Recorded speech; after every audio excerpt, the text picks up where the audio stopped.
What's going on, guys? Welcome back to my channel. It's time for new release review, where I give you my thoughts and opinions about some of the most recent brand new releases. Are they worth your time? But most importantly, are they worth your money? So I'm starting off with the third James Cameron 4K that I was waiting for, and it finally arrived. I'm talking about, of course, The Abyss. Now, The Abyss is definitely the best 4K transfer out of the three. Everyone was saying that, and I do have to agree. Sitting down and watching this movie, it was absolutely incredible looking. In fact, I would say right now it's one of the best 4K transfers of the entire year. I'm sure we're going to get more, but right now this is a top 10 contender. But there's a reason why I've not seen this movie in so long. I think it's been about 30 years since I've seen this film. It's kind of boring. It's very slow moving. It's not my type of film. I like more action and things happening. And this is almost a 3-hour movie, I think, and it just moves really slow. So it's not a movie I'm always going to watch all the time. I kind of have to be in a certain mindset, like, okay, I'm watching The Abyss tonight. You know what I'm saying? Like, you kind of got to mentally prepare yourself to put in The Abyss because you know you're going to be there for a while. It's not the fastest movie on the planet, but at least it looks fantastic. So it looks great. It absolutely looks great. If you're a huge fan of this movie, like my mom is, then you are going to love this. But for me, I'm glad I have it in the collection. I really am. It looks fantastic, but I will not be watching this all the time, like maybe every couple of years or so. But I'm happy that I do own it. And it's got a very nice slipcover on it as well. Okay. Now, this other movie, another contender for 4K transfers of the year so far as being the best, and that is Major League. I was surprised. I was hearing a couple of other YouTubers that talk about physical media. I was hearing their comments about Major League and the 4K transfer, and I was getting excited because everyone was saying that this transfer was looking really, really nice.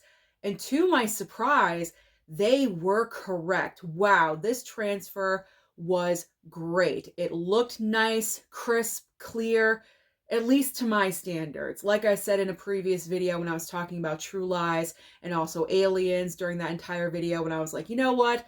I don't really dissect 4K transfers. I'm not worried about grain and pixels and everything like that. If it looks good, it looks good. If not, it doesn't. And this is definitely worth the upgrade. If Major League is one of your favorite movies or one of your favorite sports films or anything like that, you definitely need to pick up this 4K upgrade because it's definitely worth it.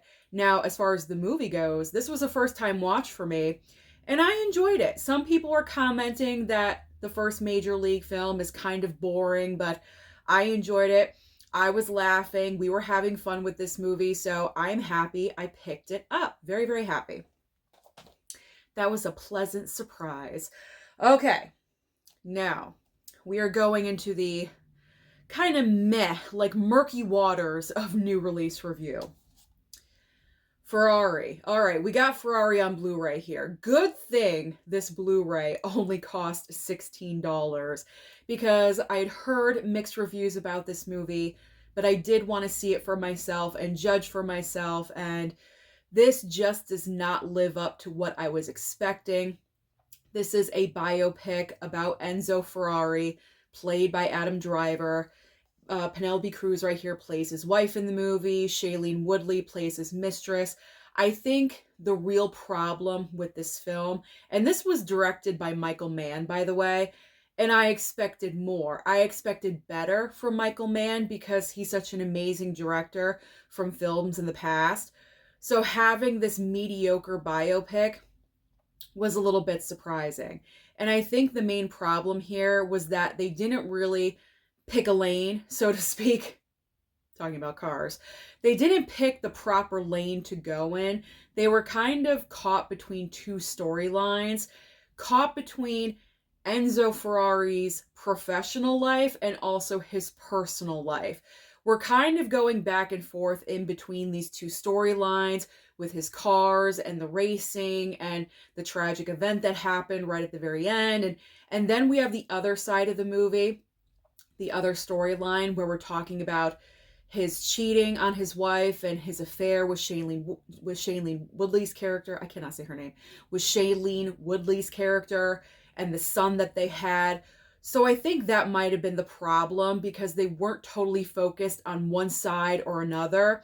They were combining everything, and it just was meh. It didn't overly thrill me at all. And I was really hoping for better, because Adam Driver is a great actor. He is so good. And I feel like he was kind of wasted in this part. So I was disappointed with this movie. And I think Shailene Woodley was completely miscast in this film. Her Italian accent was beyond horrid. It was barely there the majority of the time. And you could barely hear it when you were able to detect it. You could barely hear it. Penelope Cruz was giving it full force. I mean, she was amazing. I could see why she got a SAG nomination, because she was the highlight of this movie. She gave the strength, the emotion, the power. But I feel like everyone else in this film, as far as performances, just really dropped the ball. I was not impressed with anyone else besides Penelope Cruz. So Ferrari, I can't necessarily recommend this one to you. If it goes down to like under $10, like Black Friday sale or something, maybe you'll want to pick this one up, but you don't need it. As far as biopics go, and I love my biopics, you guys know this, but this was severely disappointing. It was lacking. It was like, on a scale of 1 to 10, I'd give it a 4, honestly, below average. So Ferrari disappointed me. You don't need to get that one. All right, the next disappointment we have is I.S.S. Now, this Blu-ray was only $12, so that was even better because I did not spend as much money as Ferrari. But I had hopes for this one. I really did, because this movie came out into theaters. I feel like it came and it went. No one knew about it. It didn't make any money at all. There was like no marketing or advertising for this movie. But the concept seemed really interesting, and that's what pulled me in. So the plot line of this movie for ISS, which stands for International Space Station.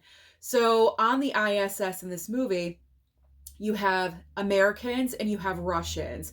And they're getting along and they're fine, the first like 15, 20 minutes of the movie.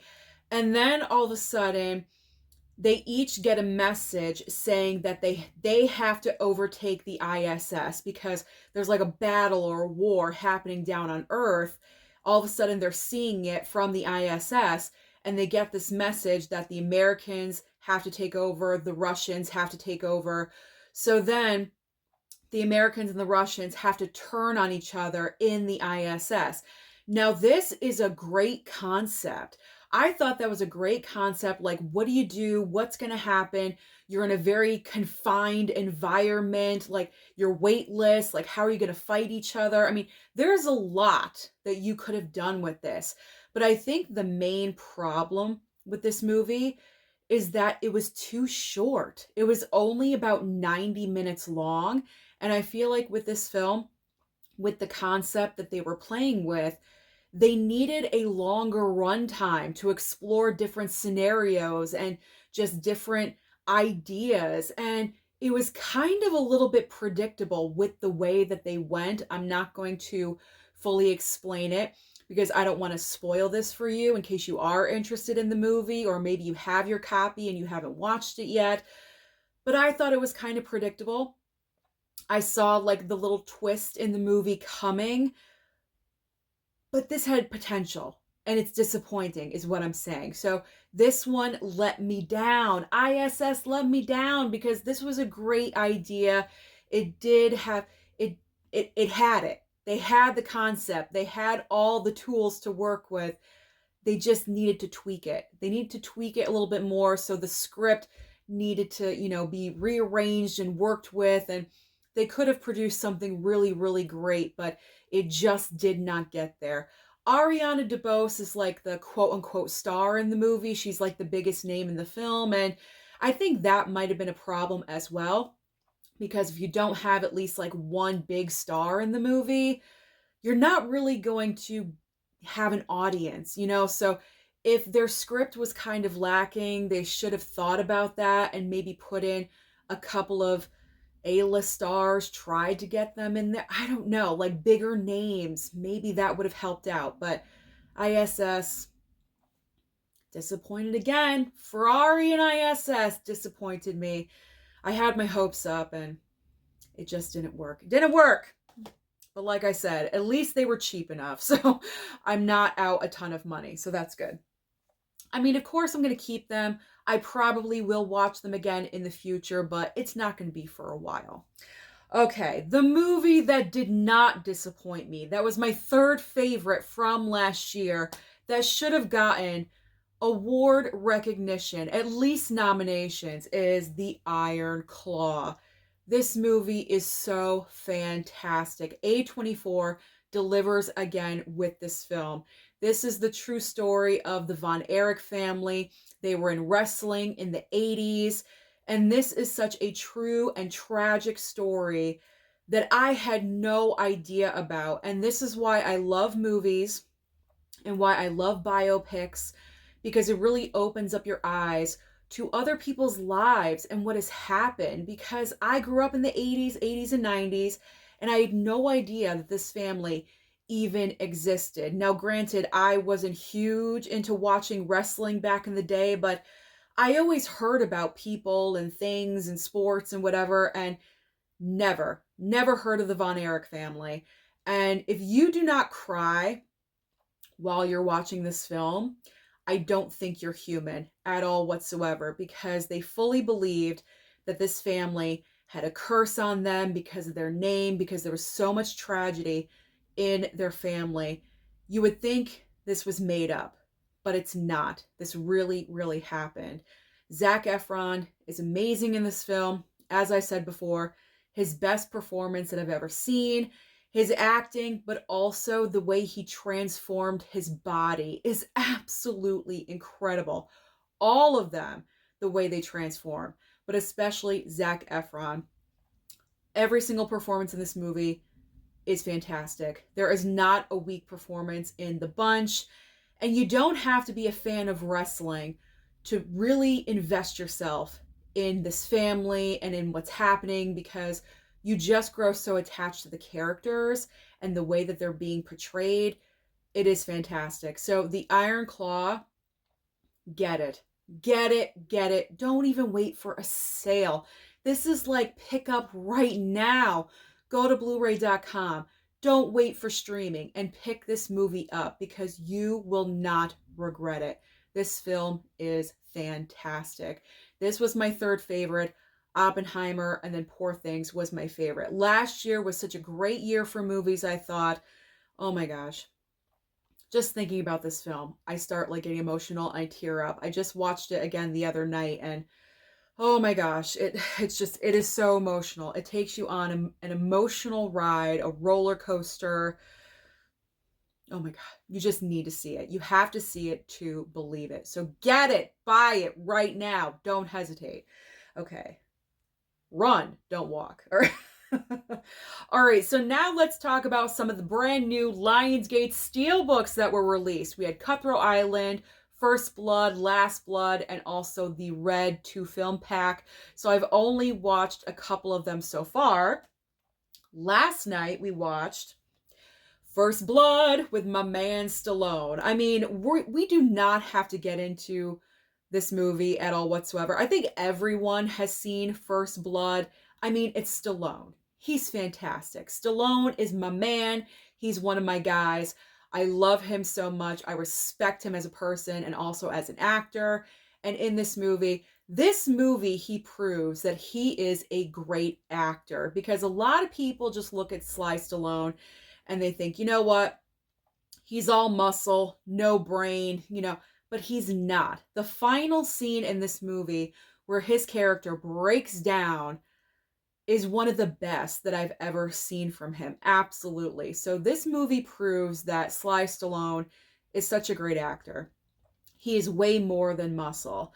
But I mean, that's all I'm going to get into because everyone has seen First Blood, I'm sure. And if you've not, what are we doing here? You got to get on it. So I highly recommend that you do pick up this Lionsgate Steelbook for First Blood because it's a fantastic movie. It's nice and short. It's like 93 minutes long.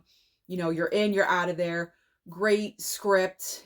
Everything about it is fantastic. And the 4K transfer is solid as well. Especially there's one point where Sly Stallone gets to like the cliffs, that gigantic shot of the cliffs. It looks great. It looks fantastic. It's one of the best shots in the entire movie. So definitely pick up this Lionsgate Steelbook. Now, let's talk about this one. Thrat Island. Oh my gosh. The definition of cheesy. This was a first time watch for me. Okay. What can I say that's positive about this movie? The 4K transfer. The 4K transfer is probably the best part of this entire film. It looked good. Okay, it looked good. It had a nice solid 4K transfer. It was nice and clear and crisp. But other than that, the Steelbook looks great. The Steelbook looks fantastic. Let's, look at this really quick. Let's show that off. Woo! Okay. But other than that, what is good about Thrat Island? Not very much. First of all, the story and the script are bad. There were one-liners being thrown around that were so embarrassing. There was one point where Geena Davis's character, she's the main character of the movie. There's one point where Geena Davis's character is like, there's like a fighting scene going on, and she goes through a shop or something. It's like a woman's shop or something like that. And she like goes out a window and she says this corny one-liner, "Oh, wow, I'm going to have to go back there and shop one day." What? Bad writing. The script is horrid. The situations are stupid and ridiculous. This is one of the worst movies I have probably seen in a really, really long time. And also, I hate to say this, but Geena Davis was so miscast in this movie. And I think the reason why she was cast was because at the time when this movie was made, she was married to the director, Renny Harlin. So I think they kind of got together with this project and they were like, let's create something together. Let's make a movie. We're in love. This was the wrong project to choose. Absolutely. Because do you really think back in the day when pirates were going around and this was happening, that they would allow a woman, a female, to be the captain of the ship? No, absolutely not. And they just let her be captain.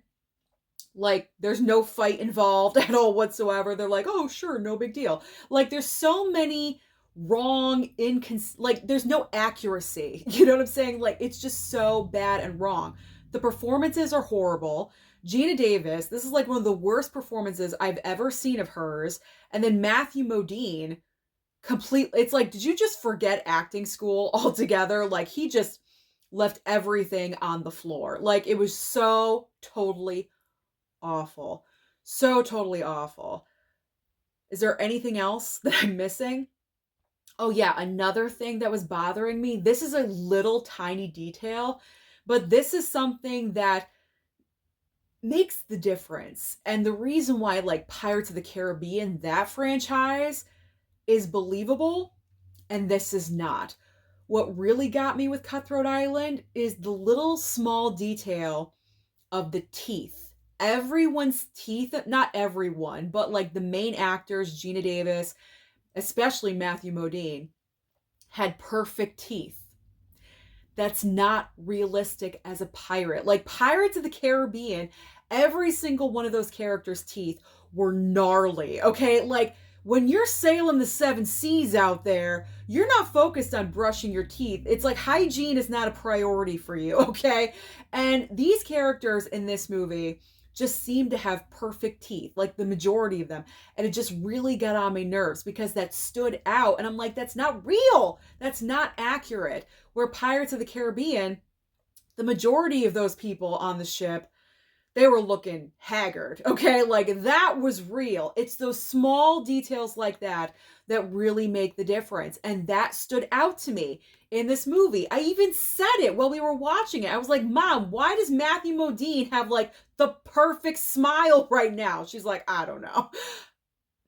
It's noticeable. It's noticeable. Little details like that really do make the difference. I know I've said that a couple times already, so I'm going to put it to bed. But yeah, Thrat Island, this is a bad movie. Bad movie. It's a great looking steelbook, but what's inside, you don't need. You don't need to watch it. So yeah, I'm dogging it. I'm dogging this one. You don't need it.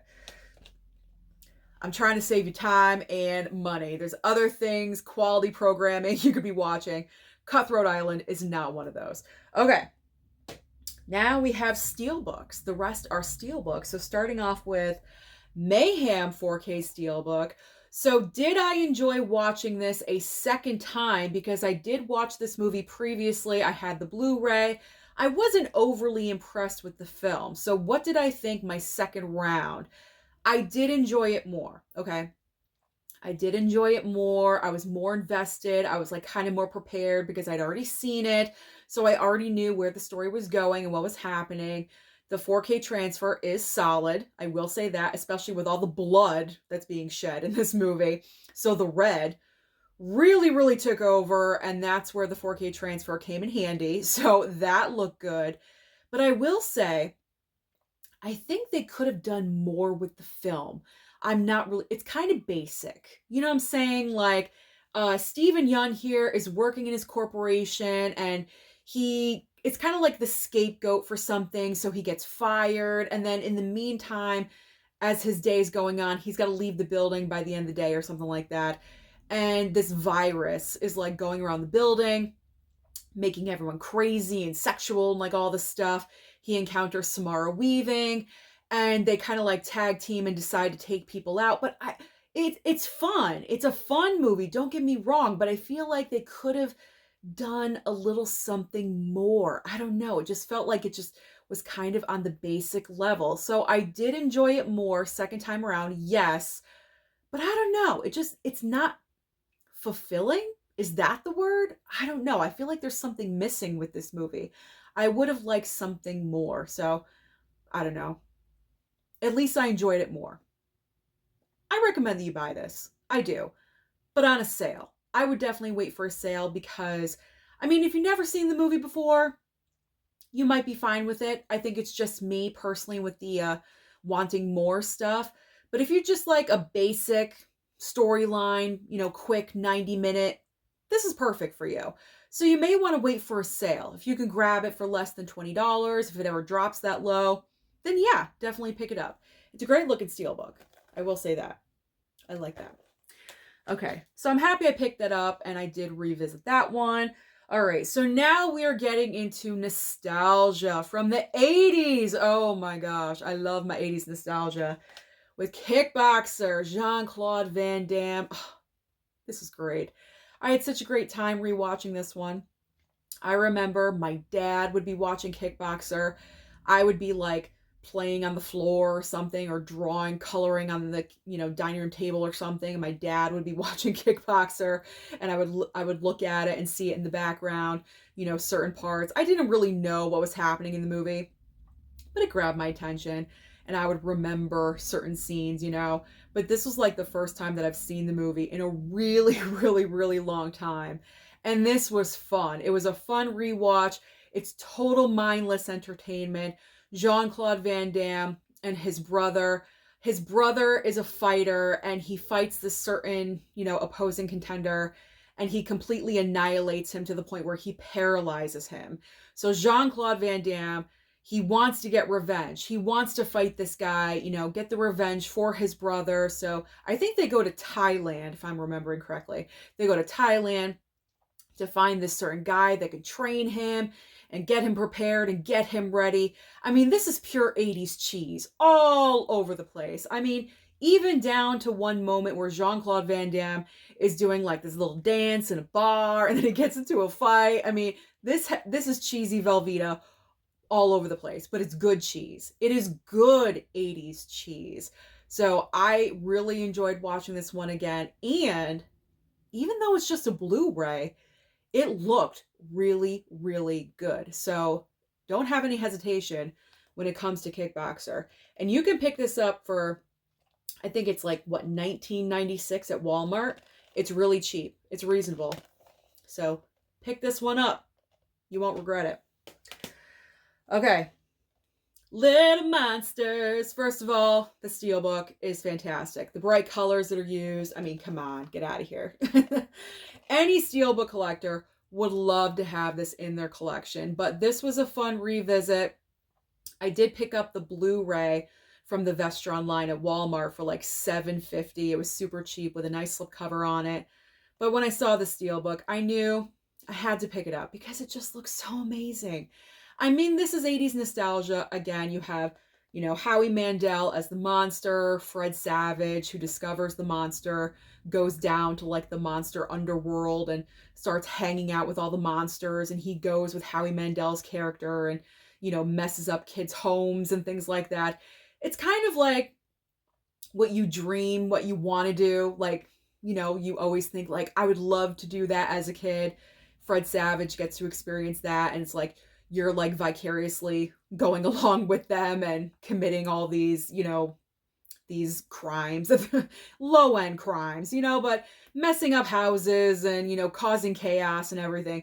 It's a fun movie and it was fun to watch again. So I got to recommend this one too. If you were born in the 80s like me, like, low-end 80s, because I was born in 1980. So I grew up in late 80s and 90s. This one's fun. This one is always fun. So I'm happy I have a steelbook for Little Monsters. And the final steelbook, Shivers. This one was interesting. This one was interesting, but also such a simple concept. So I think this was made in the 70s, I believe. And pretty much the basics of Shivers is you have this like, I think it's like a condo complex or like apartment complex or something like that. And the movie starts where it's kind of like a voiceover and it's showing you like how great this building is and you want to move in and everything about it is top notch and so fantastic. And then you start getting introduced to like some characters that live in the building and everything like that. And then like out of nowhere, this guy is like attacking this girl in this schoolgirl uniform. And you're like, what is happening? What is going on? And then you come to find out as the movie keeps going, is that people in this complex are being invaded by parasites with sexual tendencies. It's like the weirdest concept. It's so weird. Yeah, like slugs. Like slug parasites are inside of their bodies and they're like making them overly sexual. So I'm not making this up. I swear to God. So like these parasites are inside of them and they're making them like, hot and heavy and everything. Like they want to pass on the parasite to the next person because that is the entire point. The parasite wants to get passed on from person to person. So they like rule the world or something like that. I don't know, but it's like this entire complex, this entire like, building becomes fully, taken over by these sexual parasites. That's what's happening in this movie. It's like a lot of attacking, a lot of sex, like not graphic sex or anything. Like there isn't a ton of nudity. There's a little bit. There always has to be some. But this one is really, really cheesy. But I will say, I was entertained by this movie. I really, really was. Because I was like, where is this going? Like, what's going to happen? And the way the movie ends, I'm like, oh, this could be interesting. And you know what? That leaves the question, why have they not either remade this movie or made a sequel of some kind? Because they left it wide open to see, what could happen in the future, and they just never did. And this is David Cronenberg. I think this is the first movie he ever did, and I'm just wondering why that never happened. I think I tried looking up if there was ever a remake of this film, and I think there was a remake that was scheduled to happen or something, but it never did. This could totally get a remake, and in modern times today now, they could do some freaky stuff with it. You know what I'm saying? So I don't know. I kind of enjoyed this one. Shocking maybe, but I think you need to own this one as well. All right, so those are all of my recent brand new releases that I've been watching lately. So comment down below and let me know your thoughts about any of these movies. Don't forget to like and subscribe before you leave, and I'll see you next time.